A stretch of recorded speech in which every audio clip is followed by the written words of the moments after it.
বলতেছিলাম যে ভোলাগড়ের সাদা পাথর, এই সাদা পাথরই কিন্তু আমাদের দেশের সিমেন্ট কারখানায় চলে যাচ্ছে। এই মাটিতে আমরা যে ব্যবহার করতেছি যে জিপসাম, এই জিপসাম কিন্তু এই সাদা পাথর থেকেই তৈরি হয়। তাই এই সাদা পাথর নিয়ে এত হইচই, এত মারামারি। এই সাদা পাথর সংগ্রহ করার জন্য রাতের আধারেও তারা সাদা পাথর কখনো রেহাই পাচ্ছে না। কোথাও সাদা পাথর যদি একটি বালুর নিচেও পড়ে থাকে, তারপরও তার কিন্তু রেহাই নেই, তাকে খুঁজে বের করা হচ্ছে। তার মূল কারণ হলো এই যে এত পরিমাণ ব্যবহার হচ্ছে সাদা পাথরের, যা আমরা এতদিন যাবৎ আমাদের দেশের মানুষ সকলেই জানতো না। তো এই কারণে সাদা পাথর পাওয়ার জন্য আমরা সকলেই মরিয়া। কিন্তু মূলত যে জিপসাম আমরা কিন্তু বলে থাকি যে থাইল্যান্ড থেকে আমদানিকৃত। আসসালামু আলাইকুম প্রিয় দর্শক, শুভেচ্ছা নিবেন বেসিক এগ্রোর আরেকটি নতুন পর্বে। আমি আজকে কথা বলবো জিপসাম সম্পর্কে। আমি এর আগে কয়েকটি ভিডিওতে আপনাদেরকে বলেছিলাম যে আমি একসময় আপনাদেরকে জিপসাম সম্পর্কে কথা বলবো। এই জিপসাম মাটিতে কেন দেবেন, আর জিপসাম কি উপকারে আসবে, আর অরিজিনাল জিপসাম আপনি কোথায় পাবেন, জিপসাম কত প্রকার এবং এই জিপসাম কতগুলো কাজে ব্যবহার হয়, কি কি কাজে ব্যবহার হয়, আমি এই সম্পর্কে একটি বিস্তারিতভাবে কথা বলবো। আমি প্রথমেই কথা বলবো জিপসাম আপনি কেন মাটিতে দেবেন। জিপসামে কি আছে? জিপসামে রয়েছে হলো ক্যালসিয়াম। মানুষের শরীরে যেরকম ক্যালসিয়ামের প্রয়োজন, শুধু মানুষ নয়, গাছপালা, পশু পাখি সবকিছুরই ক্যালসিয়ামের প্রয়োজন। এমনকি আপনি যে ঘর বাড়ি তৈরি করতেছেন, বিল্ডিং করতেছেন, সেখানেও ক্যালসিয়ামের প্রয়োজন। এই ক্যালসিয়াম কিন্তু বহু গুণ সম্পন্ন একটি উপাদান, যেটা বহু কাজে ব্যবহার হয়। এটা জড় পদার্থ বলেন, জীব বলেন, সবার জন্য এই ক্যালসিয়াম প্রয়োজন। এই মাটিতেও ঠিক তাই ক্যালসিয়ামের প্রয়োজন। এই মাটিতে যদি আপনি ক্যালসিয়াম দেন, সঠিক ক্যালসিয়াম দেন, তাহলে আপনার ফসল চকচক করবে। এই যে দেখতে পাচ্ছেন যে ফসলগুলো কিরকম চকচক করতেছে। আর এখানে কুশি বৃদ্ধির জন্য, অর্থাৎ পাশকাঠি বৃদ্ধির জন্য ক্যালসিয়ামের কোনো বিকল্প নেই। আপনি ম্যাগনেসিয়াম দেন, সালফার দেন, যাই দেন না কেন, এর প্রধান যে কাজ যে কুশি বৃদ্ধি করবে এবং গাছগুলো শক্ত পরিপুক্ত করবে, তা কিন্তু ক্যালসিয়াম। মানুষের শরীরে যেরকম অনেকগুলো উপাদান থাকার পরেও ক্যালসিয়ামের অভাব হলে সে কখনো শক্তিশালী হতে পারে না, দুর্বল হয়ে যায়। তাই গাছের ক্ষেত্রেও তাই, যদি আপনি ক্যালসিয়ামের অভাব দেন, আপনি সমস্ত সার ব্যবহার করছেন, সব ধরনের খাবার দিয়েছেন, যদি ক্যালসিয়ামের ঘাটতি থাকে তাহলে গাছগুলো কিন্তু লিকলিকে হবে। তাই ক্যালসিয়ামের বহু প্রয়োজন আছে এই ফসলের জন্য। এখন আপনি বলতে পারেন যে আমি ক্যালসিয়াম কোথায় পাবো, এটাই কথা।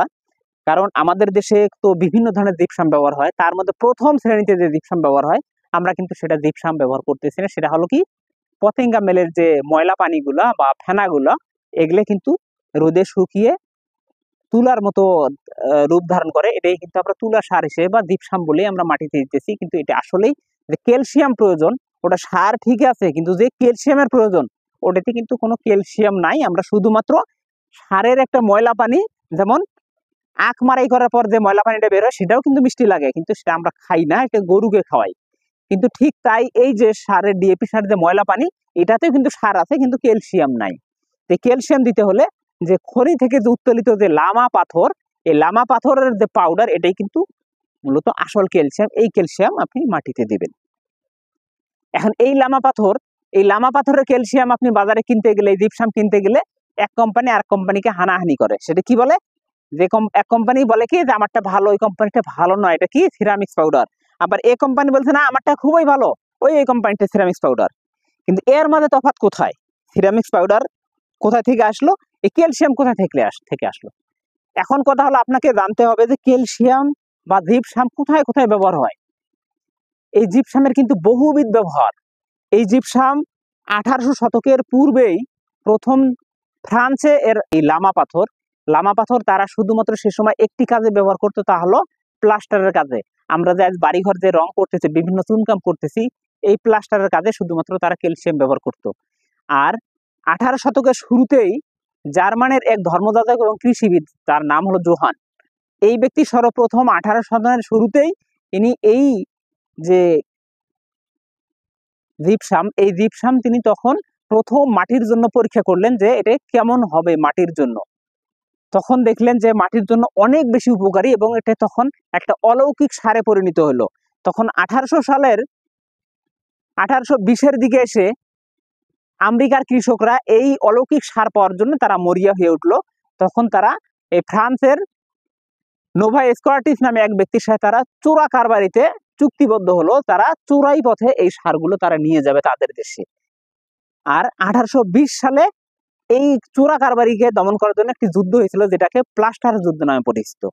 তাই এই জিপসাম তারা আজ থেকে 200 বছর বা 250 বছর পূর্বে তারা চিনছিল এটা অলৌকিক সার, কিন্তু আমরা আজও এটাকে তুলা সার নামে চিনে থাকি, অলৌকিক সার আমরা বলতে পারি না।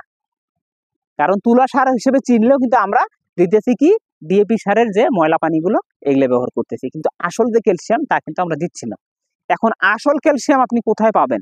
তাই এই যে কথা যেটা বলছিলাম যে জিপসামের ব্যবহার, জিপসাম কিন্তু ব্যবহার হচ্ছে প্রথম স্তরের যে জিপসাম সেটা কিন্তু ব্যবহার হচ্ছে এই রঙের কাজে, চুনকামের জন্য এই প্রথম স্তরের যে জিপসাম সেটা ব্যবহার হয়। দ্বিতীয় স্তরে যে জিপসাম তৈরি হয় তা কিন্তু এই মাটিতে আমরা ব্যবহার করতেছি, এমনকি সিমেন্টেও তৈরি হয়।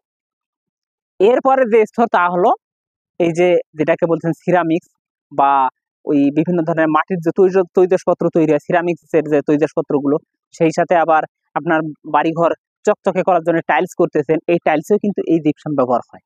এছাড়া আপনি যে পানের সাথে চুন খাচ্ছেন সাদা দপদপে, এই চুন কিন্তু এই জিপসাম থেকেই তৈরি হয়।